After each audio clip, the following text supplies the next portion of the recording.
허락하여 주옵소서. 예수님의 이름으로 기도합니다. 아멘. 오직 예수님 사랑하고 축복합니다. 어제 우리 집안에 결혼 잔치가 있었어요.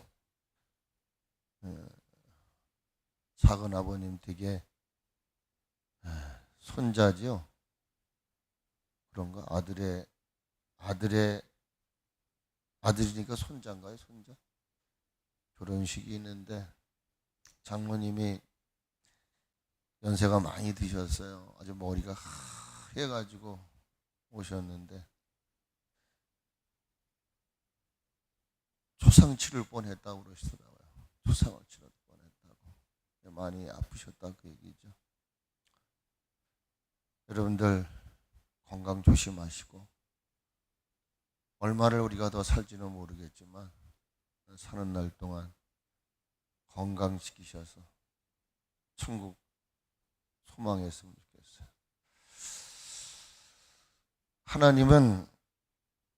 하나님을 전적으로 의지하고 또 여기 본문에도 보면 의뢰한다. 그리고 하나님을 자신의 도움으로 삼는 나라나 사람들을 그 어떠한 경우에도 아주 자상하게 세밀하게 지켜주시고 보호해 주신다는 거예요. 이제 제가 이 말씀을 마무리 부분을 가려고 하는데 참 마무리 부분이 더 중요하다고 저는 생각을 해요. 그럼 도대체 어떻게 해야 될 것인가 하는 것이죠. 참 지지도 못난 우리들을 여기까지 도와주셨잖아요. 여러분들이 내가 그렇게 행동을 취하지 못할지라도 우리 마음속에 인정하는 것은 뭐냐면 하나님이 여기까지 도와주신 것은 우리가 인정을 한다고요. 그러면 지금까지는 참 하나님 기대에 어긋나는 삶을 살았다 하더라도 하나님은 지금부터라도 오늘 주시는 말씀을 잘 들으시고 그것을 삶에 적용하게 되면 하나님 우리를 어제보다 더 작년보다 더 우리를 살피시고 도와주실 거예요. 어떻게 해야 될까요? 그러니까 주어진 삶을 살아가야 할 거 아니겠어요? 우리가 주어진 환경이나 상황을 보면 정말 저 자신도 그래요. 그냥 포기하고 싶어요. 내가 목회를 너무나 오래 했나 보다. 40여 년이라는 목회를 하다 보니까 저도 힘이 없고 내려놓을까? 이게 그런 건가? 인간이기 때문에 여러 생각들을 이렇게 하게 되잖아요. 근데 마음속에 오는 건 그거란 말이에요. 그럼 상황에 밀려 환경에 밀려 내가 그냥 정처 없이 떠내려가는 것이 과연 하나님이 나에게 신앙을 주신 목적인가? 그렇게 낙담하고 주저앉을 수밖에 없는 상황 속에 있을지라도 하나님이 나에게 믿음을 주셨다는 것은 어떤 상황 속에서라도 내 앞에 어떤 일이 전개되든지 간에 그것과는 관계없어야 돼. 내 앞에 일어나는 것 때문에 내 마음이 흔들리든지 내가 바라보는 그 초점을 흐린다고 한다면 죄송하지만 그건 신앙을 가진 게 아니에요. 저는 그래서 하나님이 어떤 경우에도 하나님을 의지하고 하나님을 의뢰하고 오직 하나님만이 나에게 모든 것을 베푸실 것이다. 이끌어 주실 것이다. 이것을 믿는 거예요. 믿는 사람들에게 있어서 취해야 할 자세가 있다는 것이죠. 그게 뭐냐? 오늘 우리 장로님이 기도를 많이 하셨는지 제가 말씀드리려고 하는 내용을 다 기도를 하셔가지고 제가 뒤에서 기도를 들으면서 깜짝 놀랐어요. 우리 장로님이 제 설교 내용을 다 기도로서 알려드린 것 같아요. 같이 한번 합시다. 우리의 남은 여생을 살아가는 동안 같이 한번 해봅시다. 잠잠히, 다시 한번 잠잠히 하나님의 도우심을 바라보자. 세상 바라보지 마세요. 여러분도 저 바라보지 마세요.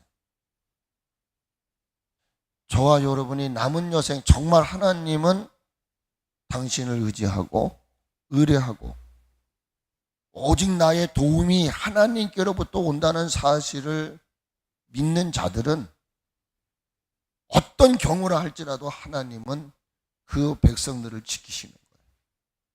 그럼 내가 거저 먹으려고 하면 안 된다는 거예요. 무인승차는 없더라고요.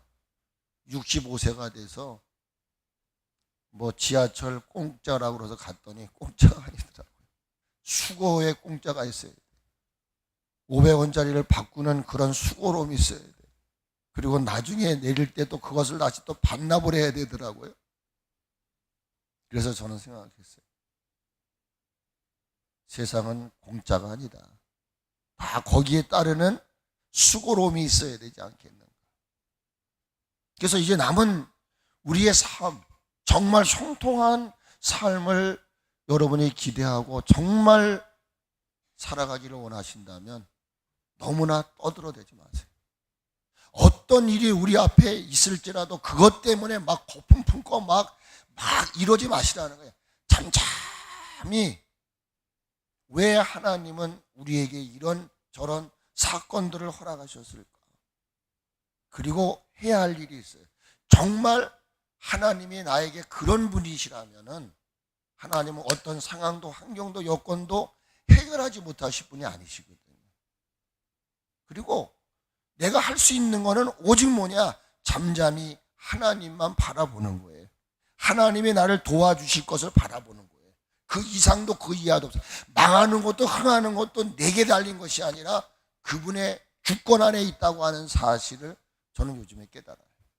인간들은 이렇게 저렇게 막 이야기할지 몰라도 성경은 그게 아니에요. 잠잠히 하나님의 도우심만 바라라. 여러분, 신약 성경을 보니까 히브리서 12장에 믿음의 사람들의 소개를 하잖아요. 그렇죠? 여러분, 11장을 우리가 믿음의 장이라고 얘기를 해요. 믿음의 사람들의 자취를 우리에게 소개하고 있어요. 그러고 나서 너희도 믿음의 사람이 되려느냐? 12장 2절에 이렇게 말해요. 뭐라고 말씀하시냐면은 믿음의 주여 또 온전케 하신 예수 그리스도를 바라봐라 그랬어요. 왜? 그분은 부끄러움을 개의치 아니하시고 자기 앞에 놓여진 십자가를 지셨다. 그러므로 이 시대를 살아가는 저와 여러분들이 오직 바라봐야 할 분, 그분은 예수 그리스도밖에 없다. 사람은 나를 버릴 수 있어도 하나님은 나를 버리지 않는다는 거예요. 여러분, 이 세상을 살아가면서 가장 비참한 게 뭐냐면 사람에게 버림당하는 거예요. 그런데 사람은 우리를 버릴지라도 하나님은 우리를 버리지 않으신다는 거예요. 그렇기 때문에 히브리서 12장 2절에서 말씀하시는 거예요. 네가 정말 믿음의 삶을 살기를 원하느냐? 우리는 아브라함이 되고 무슨 에녹이 되고 이런 것도 중요하지만 하나님이 요구하는 건 무엇이냐? 참 믿음을 가지고 살아가는 사람들이 되기를 원한다는 거예요. 그러면 먼저 해야 할 일이 여호와를 바라보라는 거예요. 왜? 우리의 믿음을 온전케 하시는 분이기 때문에. 그 온전함을 위해서 우리 예수님은 죄가 없으신 분이에요. 여러분, 나는 여러분 앞에 부끄러운 것이 있을지 몰라도 내가 여러분에게 소개하는 예수님은 부끄러우신 것이 없어요. 그런데 그분은 부끄러움을 개의치 아니하시고 저와 여러분을 위해서 십자가에 초라한 모습으로 돌아가신 분이에요. 그리고 그분은 그 일을 이루기 위해서 부활하시고 지금 하나님 보좌 우편에 앉아 계신다고 그렇게 말해요. 그러므로 너희는 인생을 살아가는 동안 그를 깊이 생각하라는 거예요. 그리고 죄와 싸우되 피 흘리기까지 싸우라는 거예요. 이것이 믿음의 삶을 살아가는 이들의 모습이죠. 그럼 왜 우리가 남은 여생을 잠잠히 할 말이 많아요. 그런데 하나님은 잠잠하라는 거예요. 내가 취할 행동들이 많아요.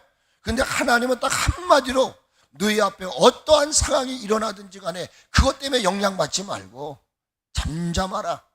왜? 답은 하나님께 있거든요. 답은 내게 있는 게 아니라 여러분 모든 인생의 답은 그 키를 가지고 계시는 분은 하나님이시라는 거예요. 하나님. 그래서 하나님을 바라보아야 할 이유가 있어요. 이유가 뭡니까? 여러분 성경은 이렇게 말합니다. 시편 62편 1절에서 시인은 이렇게 고백합니다. 나의 영혼이 잠잠히 하나님만 바라봅니다. 왜 하나님만 바라봅니까? 우리가 어떤 문제가 터지게 되면 그 문제를 해결할 여러 사방으로 우리는 생각을 합니다. 이렇게 할까 저렇게 할까 저렇게 할까 이 사람 말대로 저 사람 말을 들어볼까 이렇게 행동하지. 그런데 주님이 그렇게 말씀하세요. 나의 영혼이 잠잠히 하나님을 바라본다. 왜 그러냐면 나의 구원이 그에게서 나기 때문이라는 거예요. 여기 구원이 꼭 죄에서 인간을 구원하는 구원도 되겠지만 하나님이 돌봐주신다는 거예요. 건져내신다는 거예요. 여러분, 우리 최고의 가치가 뭐냐면요, 구원을 얻느냐 못 얻느냐는 거예요. 목사가 되느냐 장로가 되느냐 그보다 더 중요한 것은 뭐냐, 내가 하나님 앞에 구원받은 하나님의 사람이 되느냐 안 되느냐, 이것이 매우 중요한 거예요. 금요일날도 그런 얘기를 하셨어요. 주여 주여 하는 자마다 다 하나님의 나라를 들어갈 수 없다는 거예요. 권능을 행하고 선지자 노릇을 했을지라도 나는 너를 알지 못하니니 불법을 행한 자야, 내게서 떠나라. 우리는 생각합니다. 저 자신부터도 나는 불법을 행하지 않고 의롭게 살아간다고 말하지만 불법을 행했느냐 의를 행했느냐는 그 판단은 내가 하는 게 아니고 여러분이 하는 것이 아니라 하나님이 하시는 것입니다. 여러분, 마지막 우리가 관심 가져야 할 것이 뭐냐, 나는 구원의 사람이 될 것이냐 말 것이냐. 아직 구원은 완성되지 않았습니다. 우리는 구원을 향하여 가는 뿐입니다. 구원의 완성을 향하여 우리는 달려갈 뿐입니다. 그러기에 빌립보서에서 이렇게 말합니다. 너희의 구원을 이루라. 아직 구원은 완성된 것이 아닙니다. 한 인간이 죽음의 단계에서 영화의 단계에 들어갈 때 천국을 가고 안 가는 건 내게 달려있는 것이 아니라 하나님께 달려있다는 거예요. 그래서 시인은 고백해요. 나의 영혼이 잠잠히 하나님만 바랍니다. 그 이유가 뭐예요? 나의 구원이, 내가 구원받고 못 받고 하는 것은 바로 내가 바라보는 그 하나님으로부터 이루어지는 것이기 때문이라고 그는 고백을 해요. 바울은 이거에 대해서 이렇게 고백합니다. 사도행전, 바울이 아니고 누가가 기록했으니까 누가 얘기했죠. 사도행전 4장 12절에 이렇게 말하자면 다른 이로서는 구원을 얻을 수 없다. 우리가 오직 예수 그리스도만을 바라봐야 하는, 어떤 상황이 내 앞에, 내 교회 앞에, 여러분의 가정 앞에, 이 민족 앞에 일어난다고 할지라도 그 여러 가지 상황을 해결할 수 있는 분은 오직 하나님밖에 없다는 거예요. 우리 인간은 사방으로 그 문제를 해결해 보려고 이리 뛰고 저리 뛰어보지만 그 문제를 풀 수 있는 분은 오직 하나님밖에 없다는 거예요. 그래서 다른 이로서는 구원 얻을 수 없나니 천하 사람 중에 구원을 얻을 만한 다른 이름을 우리에게 주신 일이 없다라고 사도행전 4장 12절에서 말씀하고 있단 말이에요. 오직 죄와 삶의 무거운 짐에 짓눌려 주어진 삶을 슬픔과 탄식과 한탄이라고 하는 늪 속에 빠져서 허부적거리며 살아가요. 저는 이렇게 고백을 했었어요. 하나님, 내가 늘 슬픔 속에만 있다면 나 이 길 걸어가지 않을래. 여러분, 슬픔이 지난 후에 기쁨이 오는 것이 있기 때문에 그 슬픔을 이겨나가는 거 아니겠습니까? 우리가 슬픔이라고 하는, 탄식이라고 하는, 한탄이라고 하는 늪에 빠져서 정말 허우적거릴 때가 얼마나 많습니까? 그런데 누구 하나 여러분 손 내밀어 줍니까? 내가 아파할 때, 내가 눈물을 흘릴 때, 내가 좌절하고 낙담할 때 여러분 주변에 찾아오셔서 손 내밀어 주신 분이 있었을까요?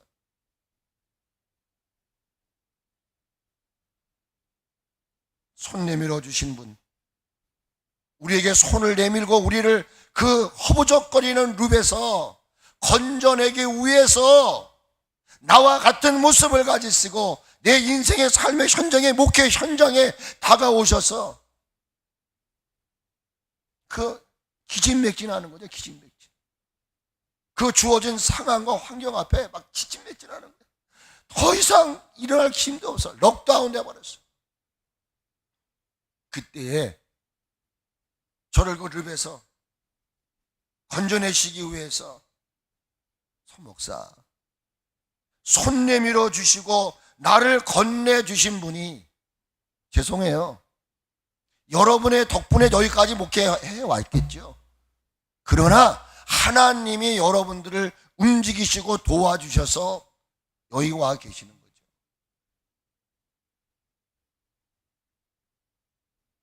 오직 우리가 이 자리까지 머물 수 있었던 것은 인간의 몸을 입으시고 이 땅에 오셔서 제가 허우적거리는 그 룹을 찾아오셔서 나에게 손 내밀어 주셨던 구원의 주 되시는 예수 그리스도 밖에는 내가 지금 처한 현실의 문제를 해결해 줄 수 있는 사람이 없어요. 여러분, 살아가는 날 동안 더욱 예수님 의지하시고 더욱 예수님 바라보시고 더욱 예수님만을 앙망할 수 있는, 그래서 제가 결론적으로 얘기할 때 뿌리는 물줄기를 빨아들이기 위해서 가는 거예요. 우리가 살 길은 오직 예수밖에 없다. 어떤 상황이, 어떤 환경이 우리 앞에 전개된다고 할지라도 그 상황과 환경보다 더 크신 분은 하나님밖에 없어요. 그렇기 때문에 정말 내가 하나님을 의지하고 하나님을 의뢰하며 그분만이 나의 도움이 되신다는 사실을 믿는 이들, 그리고 믿고 나갈 때 그렇게 하나님은 그들을 자세하게 상세하게 지키시고 보아주시고 도와주신다는 거예요. 그거를 내가 믿는다면 이제는 오늘 이 순간부터는 잠잠히 하나님의 도움을 구하는 은혜가 여러분에게 있어졌으면 좋겠어요. 왜? 하나님만이 나를 구원하실 수 있는 유일한 구원의 주가 되시기 때문이다, 이 말이에요. 또 따라해 보세요. 오직, 따라해 보세요. 우리가 그렇게 주님을, 잠잠히 주님을 바라보아야 할 이유가 뭐냐? 따라해 보세요. 오직 나의 소망이 어디에 있어요? 여러분의 소망은 어디에 있습니까? 여러분 지금 어디에다가 초점을 두고 신앙생활을 하십니까? 저는 부탁합니다. 비록 우리 연약하지만, 부족하지만 우리의 소망은 오직 예수 그리스도께 있다. 여러분의 소망이 예수 그리스도가 되어질 수 있기를 주님의 이름으로 축복을 드립니다. 그러기에 다윗은 시편 39편 7절을 통해서 이렇게 고백을 합니다. 주여, 이제 내가 무엇을 바라리요? 다윗이 고백하는 게 그 극한 상황 속에서 내가 무엇을 바라리요? 내가 바라는데 나의 소망은 오직 하나님께 있습니다. 나의 소망은 하나님께 있습니다. 그러면서 시편 62편에 5절을 통해서 다윗은 이렇게 선포합니다. 나의 영혼아 잠잠히 하나님만 바라보아라. 내 영혼아 하나님만 바라보아라. 너는 왜 그 극한 상황 속에서 이것저것을 쳐다보느냐. 너의 인생의 모든 문제를, 그 슬픔과 탄식과 한탄을 한순간 기쁨으로, 즐거움으로, 소망으로, 능력으로 바꿀 수 있는 분은 이 땅에 없다는 거예요. 오직 하나님만이, 오직 하나님만이 너의 소망이야. 그래서 다윗이 고백을 하는 거예요. 나의 영혼아 잠잠히 하나님만 바라보아라. 왜? 무릇 나의 소망이 그로부터 나오도다. 여기 말하는 그로라고 하는 것은 하나님을 말하는 거예요.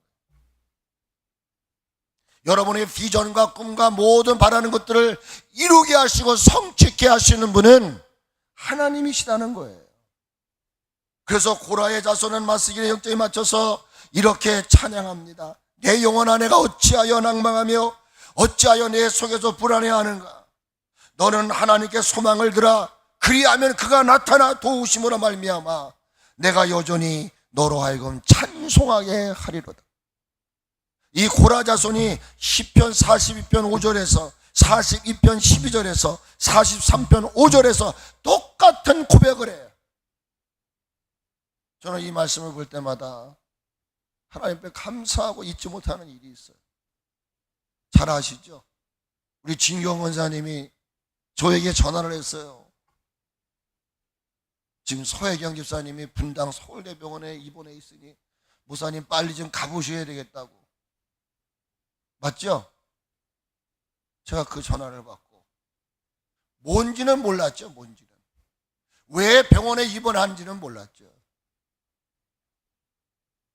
그리고 우리 식구하고 분당 서울대병원을 향해서 갔어요. 전화 한마디를 듣고 한 통화를 받고 가는 거예요. 하나님 왜 그런 거예요? 왜 그가 병원에 입원을 했습니까?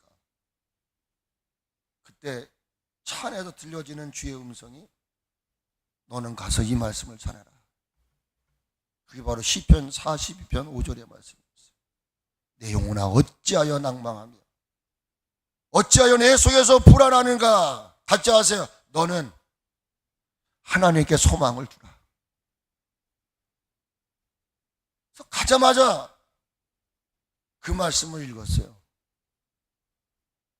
그때는 집사님이었으니까 서집사 나 여기 오는데 하나님이 이 말씀 주래. 그러면서 또 막 로비를 거쳐서 근데 이름을 대니까 무슨 암 환자 병동이 있대요. 클릭하는 그때 가서 이제 암인가 보다라는 걸 알았어요. 그 병동을 이제 주차 파킹을 하고 그 병동을 찾아가는 그 로비 가는데 하나님도 음성이 들려와요. 나 여호와는 치료하는 여호와라. 그 시편 출애굽기 14장인가요? 그 말씀을 주시더라고요. 두 말씀만 딱 전했어요. 읽어봐. 근데 그 서혜경 집사님 사촌 동생 아니에요. 근데 그 순간 뭔가 하나님이 자신을 치료하시더라고요. 자궁을 다 드러냈잖아요. 그때 무슨 암이었잖아요. 그걸 다 드러냈어요. 어제 결혼식장에 왔더라고요.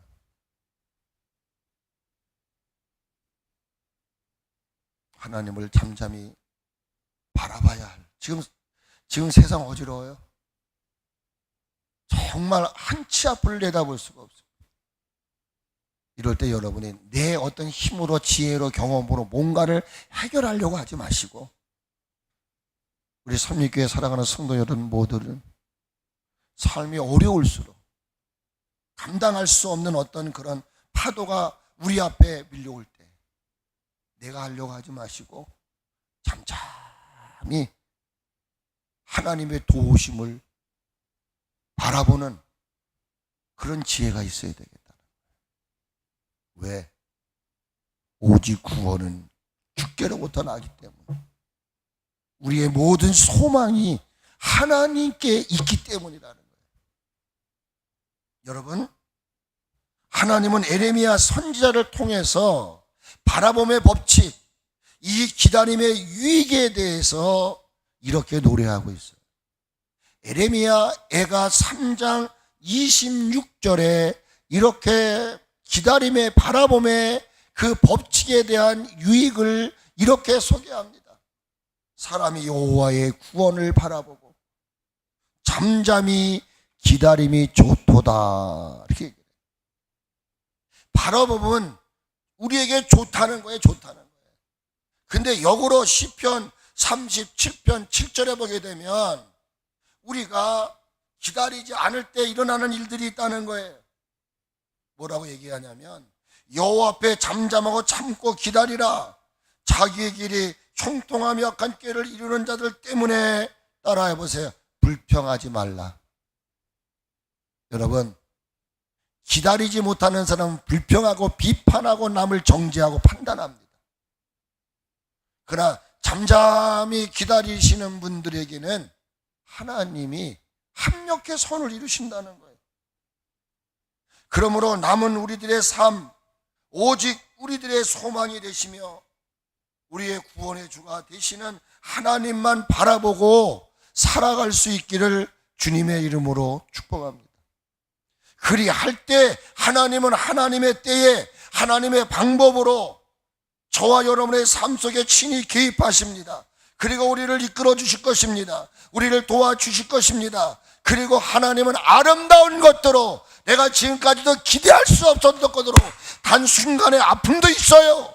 잃어버림의 아픔, 빼앗김의 아픔, 실패의 아픔도 있지만 그때 내가 인간 방법으로 하려고 해결하지 아니하고 하나님만을 잠잠히 기다리고, 하나님만을 아시잖아요. 하나님 무엇인지를 아시잖아요. 여러분, 그 참고 기다리고 견딘다는 것은요, 이거는요 너무너무 괴로운 거예요. 아까 제가 읽어드렸던 시편을 집에 가서 한번 읽어보세요. 다윗이 어느 때 그런 고백을 했는가? 어떤 상황에, 거기 보면 시제가 다 붙어 있어요. 어떤 상황에 다윗이 이렇게 했을까?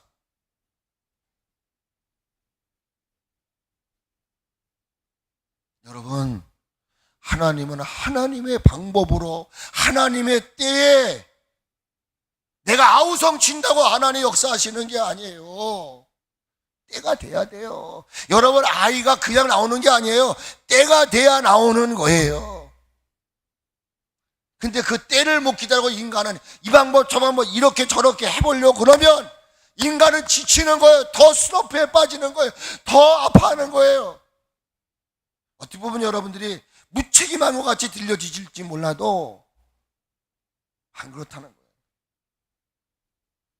여러분, 차라리 그런 시간에 무릎 꿇어 조아리세요. 하나님의 답을 찾으세요. 우리가 정말 도저히 내 힘으로 도저히 할 수 없다고 하나님 탁 여겨지실 때 하나님은 하나님의 방법으로 역사를 하시죠. 근데 어떻게? 더 아름답게, 아멘, 더 좋게. 하나님은 절대로 더 추하게 만드시는 분이 아니에요. 하나님은 더 아름답고 복되게 좋게 만드시는 분이라는 거예요. 왜? 우리의 구원이 넘치게 하시고 구원의 즐거움으로 기쁘게 하시고 우리로 하여금 소망이 넘치게 하시는 그런 삶을 살아갈 수 있게끔 하시려고 하나님은 당신의 때에 당신의 방법으로, 내가 아우성을 친다고 나 지금 죽어요. 나 지금 큰일 났어요. 그건 내 기준에서 보는 거란 말이에요. 하나님 기준에서 볼 때는야, 아니야. 여러분 아셔야 돼요. 죽이는 것도 하나님, 살리시는 것도 하나님, 망하게 하는 것도 하나님, 흥하게 하는 것도 하나님. 동의하세요? 그러면 우리가 해야 할 일은 뭐냐? 내가 기도하지 말아라, 뭐 하지 말아라, 인간적인 방법을 하면 할수록 인간은 상처를 받을 수밖에 없는 거예요. 내 일어나는 삶의 모든 문제를 하나님께 맡겨버리고, 이 맡겨버린다는 이 말은요, 그냥 가만히 있는 게 많아요. 여러분, 한 인간의 삶의 문제 앞에서 가만히 있는다, 가만히 있는 게 아니죠. 하나님하고 야복과 나루토의 씨름이 있는 거죠. 하나님 해결해 주십시오. 우리는 모든 문제가 금방 해결되기를 바라고, 내가 바라는 기대하는 것들이 성취되기를 원하죠. 근데 하나님 자꾸만 딜레이를 시키시고 더한 일들을 가져다 주시는 거예요. 그럴 때마다 하나님은 이렇게 하십니다. 로마서 15장 13절에 이렇게 말씀합니다. 소망의 하나님이 모든 기쁨과 평강을 믿음 안에서 너희에게 충만하게 하사 성령님의 능력으로 소망이 넘치게 하시기를 원하노라 그랬어요. 우리 하나님은 구원의 하나님 뿐만 아니라 소망의 하나님인 것입니다. 여러분, 성경을 찾아보십시다. 스가랴서를 찾아보십시오. 오늘 아주 멋있는 말씀 하나 소개해 드릴게요. 스가랴 한번 찾아보세요. 스바랴 찾으셨습니까? 누가 한번 찾으셨으면 읽어보세요. 스바랴 3장을 한번 찾아서 읽어보세요.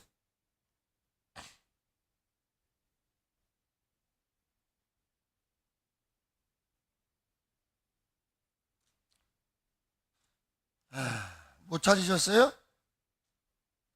스바랴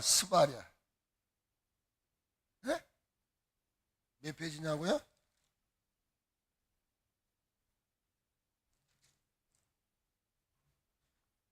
어,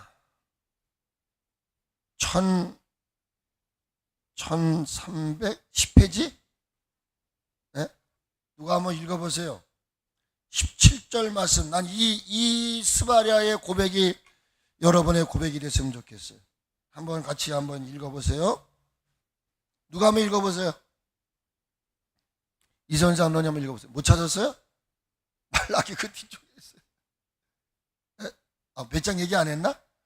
죄송해요. 3장. 죄송해요.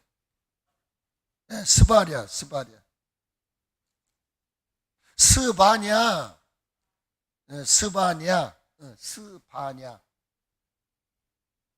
제가 발음이 이상했나? 예. 지나가면,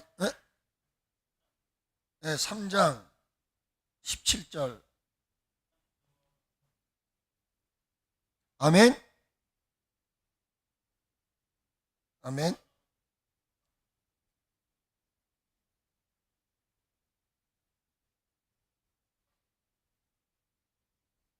할렐루야.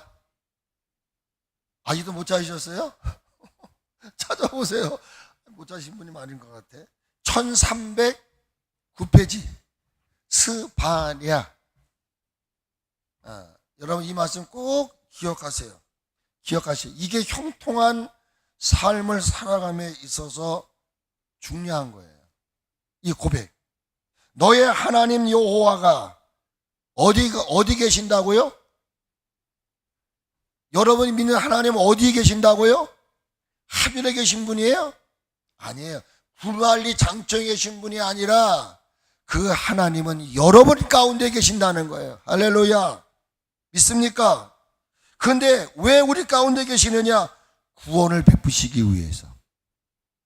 구원을 베푸시는 전능자이시라. 그러므로 우리가 누리는 게 뭡니까? 기쁨을 이기지 못한다는 거예요. 하나님 우리에게 기쁨을 주시는 분이십니다. 너를 잠잠히 뭐 하신다고요? 사랑하십니다. 그분은 우리로 하여금 뭐 하게 하십니까? 기뻐하시다. 즐거이 기쁘며 찬양하게 하신 하나님.